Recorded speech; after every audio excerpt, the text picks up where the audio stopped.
Hello बच्चों, ये जे main 2024 का क्वेश्चन है 8 अप्रैल सेकंड शिफ्ट का। A thin circular disc of mass m radius r is rotating in a horizontal plane about an axis passing through its center and perpendicular to its plane with angular velocity omega. If another disk of same dimensions but of mass m by 2 is placed gently on the first disk coaxially, then new angular velocity of the system.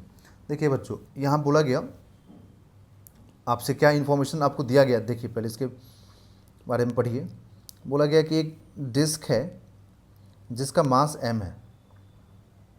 अरे एक minute रुकिए, एक disc हो गया जिसका मास m है, इसका radius आप r एज्यूम कर लीजिए। बोला गया कि ये जो है ना अपने एक्सिस के अबाउट रोटेट कर रहा, अपने एक्सिस के अबाउट रोटेट कर रहा, और जो एक्सिस है वो इस डिस्क के प्लेन से परपेंडिकुलर है।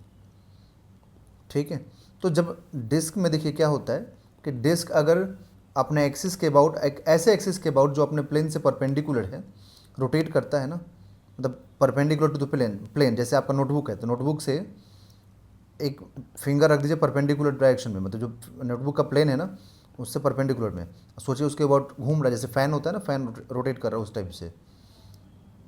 तो यहाँ पे mr²/2 इसका मोमेंट ऑफ इनर्शिया होता है। तो एंगुलर मोमेंटम का फॉर्मूला क्या होता है बच्चों?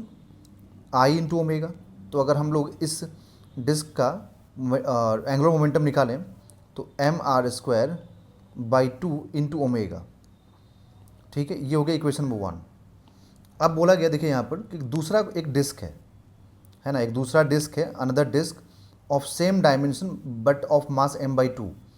मतलब दूसरा एक डिस्क है जो जिसका डायमेंशन तो सेम है, मतलब डायमेंशन सेम बोलने का मतलब होता है कि रेडियस सेम होना। तो रेडियस सेम है, ठीक है, बट मास कितना है m/2। ठीक है, अब ये रोटेट नहीं कर रहा है, इसके बारे में ये नहीं बोला कि रोटेट कर रहा, तो हम लोग मान लेंगे ठीक है चलो ये रोटेट नहीं कर रहा। तो रोटेट नहीं कर रहा इसका मतलब कि इसका ओमेगा कितना हो जाएगा 0। तो इसका मोमेंट ऑफ इनर्शिया निकालोगे तो क्या लिखोगे, m/2 इंटू r², क्योंकि इसका इसका मास आधा है बच्चों, सॉरी बच्चों, है ना, सॉरी, इसका मास जो है आधा है ना, हाफ है। तो अगर मास हाफ है तो इसको आप सॉल्व करोगे तो क्या होगा, तो यहाँ पर हो जाएगा m/2 और नीचे में 2 है तो mr²/4 हो जाएगा। ठीक है, क्योंकि मास आधा है ना, मास हाफ है, इसीलिए क्या हो जाएगा, यहाँ पर तो मोमेंट ऑफ इनर्शिया mr²/2 था, बट यहाँ पर हो जाएगा mr²/4। तो मोमेंट ऑफ इनर्शिया आपने को यहाँ मालूम हो गया इसका, बट इसका एंगुलर मोमेंटम कितना होगा 0, क्योंकि रोटेट तो कर ही नहीं रहा ये। अब देखिए, अब यहाँ पर क्या बोला गया आपसे, अब बोला गया कि जो पहला वाला डिस्क जो रोटेट कर रहा था ना, ये वाला डिस्क, इसके ऊपर मतलब दूसरे वाले डिस्क को उठाओ और इसको ले जाके इसके ऊपर रख दो। ठीक है, तो जैसे मान लीजिए फर्स्ट डिस्क यहाँ रोटेट कर रहा, तो मान लीजिए जस्ट सपोज करें कि फर्स्ट डिस्क रोटेट कर रहा अपने एक्सिस के अबाउट। ठीक, आपने क्या किया, सेकंड डिस्क उठाया और ले जाके इसके ऊपर ऐसे रख दिया। तो आपने सेकंड डिस्क को ले जाके इसके ऊपर रख दिया, तो अब तो क्या हुआ, अब ओवरऑल देखा जाए तो ओवरऑल तो मास बढ़ गया ना, तो ओवरऑल सिस्टम का मोमेंट ऑफ इनर्शिया भी चेंज हो जाएगा।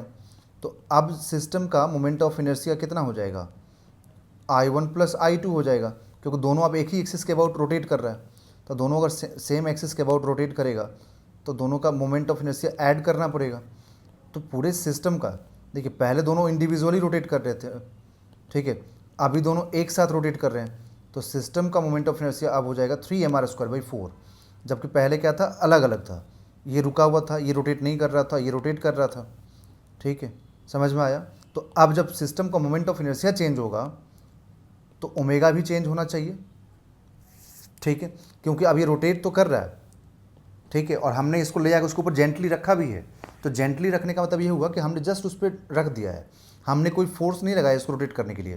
पहले से रोटेट हो रहा था, इसके ऊर लाकर दूसरा रख दिए तो पूरा सिस्टम फिर से रोटेट होने लगा।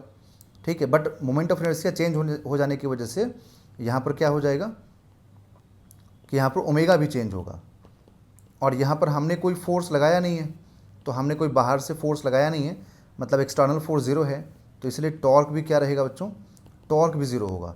एंड अगर टॉर्क 0 होगा तो सेकंड न्यूटन्स का जो सेकंड लॉ होता है ना कि F = Δp/r², डेल्टा टी, उसी टाइप से यहाँ पे टॉर्क में भी होता है कि change in angular momentum upon time, ये टॉर्क होता है।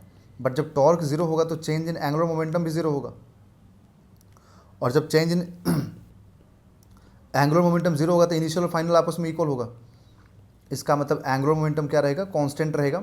मतलब before putting second disc on first, मतलब सेकंड को पहले के ऊपर रखने से पहले जो मोमेंट ऑफ इनर्शिया है, ठीक है, वही बाद में भी होगा।